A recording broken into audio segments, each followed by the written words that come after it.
તો ફાઇનલી મહારાજ નામની film Netflix પર રિલીઝ થઈ ગઈ છે.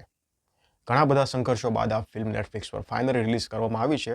પણ ફિલ્મ જોતાં એવું લાગ્યું કે કંઈક ને કંઈક સેન્સર બોર્ડે આ ફિલ્મમાં ઘણી કાપકૂપ કરી છે.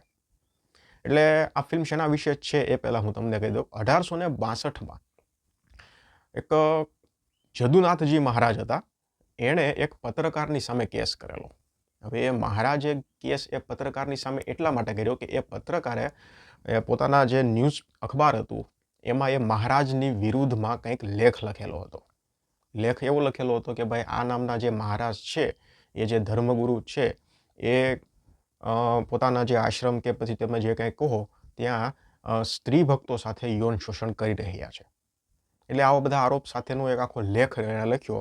તો મહારાજે એ પત્રકારની સામે એક દાવો માંડ્યો અને પછી બધો આખો જે કેસ કબાલા હતો એ બધો કોર્ટમાં ગયો. મહારાજના તરફથી પણ અમુક વ્યક્તિઓ ગયા અને ભાઈ આ પત્રકારના તરફથી પણ અમુક સાક્ષીઓ ગયા અને પછી ફાઇનલી ફેસલો શું આવ્યો એ આપણે આ ફિલ્મમાં જોવાનું છે. હવે જો એ કેસ વિશે મને બહુ ખબર નથી. મેં હમણાં ગૂગલમાં થોડું સર્ચ કર્યું એટલે મને ખબર પડી કે આ કેસ ડેફિનેટલી ઇન્ટરેસ્ટિંગ તો હશે જ. વૈષ્ણવ સંપ્રદાયના જે ધર્મગુરુ હતા એની વિરોધમાં આ કેસ કરેલો હતો. એટલે કેસ વિશે મેં થોડું વાંચ્યું ગૂગલમાં. પછી મને એવું થયું કે ભાઈ જો પહેલાં ફિલ્મ જોઈ પછી મેં ગૂગલમાં કેસ વિશે થોડું વાંચ્યું.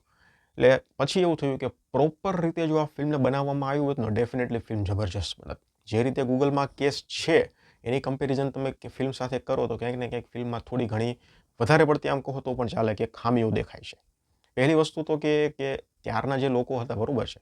હવે એ લોકો જ્યારના મહારાજ કહો ધર્મગુરુ કહો એ ધર્મગુરુ જે કહે એમ જ કરી લેવાનું. સાચું હોય ખોટું હોય એના વિશે આમ કંઈ વધારે પડતું વિચારવાનું નહીં, જાણવાનું નહીં, સમજવાનું નહીં, કાંઈ નહીં.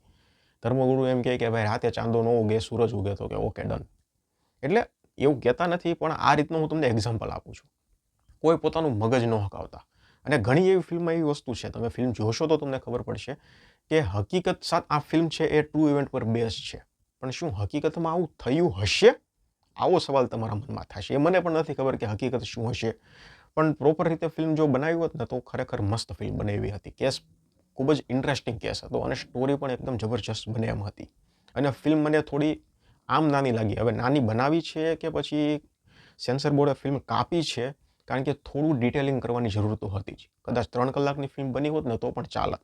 બાકી કેસમાં ડિટેલિંગની જરૂર હતી એવું મને લાગ્યું. કેસ સારો છે. એકવાર ફિલ્મ જોઈ લેજો. તમને આ કેસ વિશે ખબર ના હોય ને તો ખબર પડી જશે તમને. આ તો મને પણ નહોતી ખબર. પછી ફિલ્મ જોઈને પછી ગૂગલમાં જોયું ત્યારે ખબર પડી કે આ પ્રકારનો પણ એક કેસ હતો. અને શું આખો કેસ હતો એ ગૂગલમાં વિકિપીડિયામાં ડિટેલમાં છે. એક્ટિંગની વાત કરીએ તો આમિર ખાનનો છોકરો જુનેદની પહેલી ફિલ્મ છે. ડેબ્યુ ફિલ્મ છે અને પહેલી ફિલ્મમાં પણ કામ એને ઇમ્પ્રેસિવ કરેલું છે. ઘણા મોટા ફિલ્મ સ્ટારોના છોકરાઓના આપણે ડેબ્યુ ફિલ્મ જોઈ તો એમાં તો તમે જુઓ તો એવું લાગે કે આ કોઈ નાટક કરી રહ્યો છે કે શું કરી રહ્યો છે, ઓવર એક્ટિંગ કરી રહ્યો છે. પણ એ કમ્પેરિઝનમાં કામ જુનેદનું જોઈએ ને તો સારું છે, ઇમ્પ્રેસિવ છે. બીજી વસ્તુ જયદીપ અહલાવતનું જે નેગેટિવ રોલ છે ડેફિનેટલી ખૂબ મજા આવશે. આમ તો જયદીપભાઈને તમે નેગેટિવમાં જુઓ કે પોઝિટિવ રોલમાં જુઓ ગમે રોલમાં જુઓ મજા જ આવશે. અહીંયા મહારાજનો રોલમાં જબરજસ્ત કામ કરેલું છે. બાકી બીજા કલાકારોની વાત કરીએ તો બધાનું ડિસન્ટ કામ છે. મ્યુઝિક પણ સારું છે. બીજી વસ્તુ કે 1862માં એરિયા જે સમય હતો એ સમયમાં બોમ્બે કઈ રીતનું હતું, પહેરવેશ, કપડાં, પછી એ બધું ડિટેલિંગમાં, રસ્તાઓ, રોડ એ બધું ડિટેલિંગમાં કામ થયેલું છે. એટલે રિસર્ચ સારું એવું થયેલું છે. એ સમયની વસ્તુઓ, એ સમયનું જે બધું એટમોસ્ફિયર આખું ક્રિએટ થયું છે ખૂબ સારું છે, ઇમ્પ્રેસિવ છે.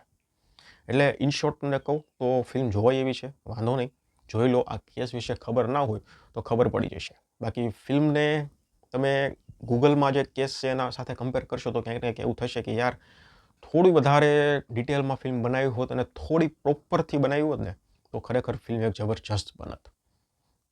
2.5 સ્ટાર આપું છું ફિલ્મને મારા તરફથી. તમે જોઈ લીધી હોય તો મને કમેન્ટ સેક્શનમાં જણાવો ફિલ્મ કેવી લાગી. ધન્યવાદ.